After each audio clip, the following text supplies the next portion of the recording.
Global Amphibian Crisis by Alan Munoz.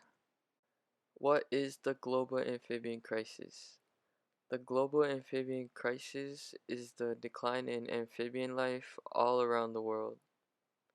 Examples of the types of amphibians are salamanders, frogs, toads, etc. The decline of amphibians has been a problem since the 1960s and has multiple causes. One of the four main causes is the disease called chytridiomycosis. Others are climate change, habitat loss, and chemical waste being dumped into bodies of water. Here is a map that showcases where amphibians live all around the world. Anything in gray indicates uninhabitable land for amphibians. What is chytridiomycosis?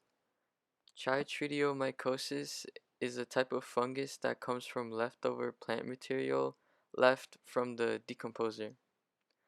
This fungus can grow in amphibians that are in captivity, and once those amphibians are released into the wild, it can come in contact with other amphibians.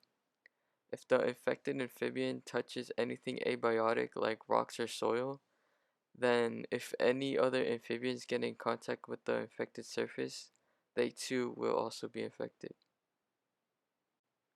Here is a picture that shows the stages of chytridiomycosis on an amphibian, like a frog for example. Chytridiomycosis symptoms.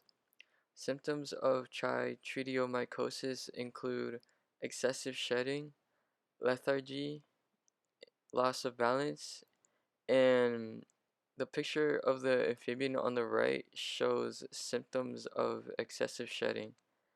And all of these symptoms can lead to the amphibian dying of heart failure. What is climate change? Climate change is when there is a shift in weather patterns and temperatures over time.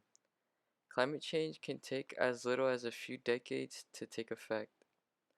With the planet starting to warm up more and more, amphibians are starting to lose their habitats due to climate change. And habitat loss is another factor that affects the amphibian population. Climate change is a really big factor to the whole global amphibian crisis. What chemicals are being dumped? There are a few ways chemicals can end up in river streams or bodies of water. The most common way that chemicals get into the water is through illegal dumping of chemical waste. Another way that chemicals end up in the water is through runoff. The types of chemicals that end up being in the water are pesticides and fertilizers. What the average person can do to help.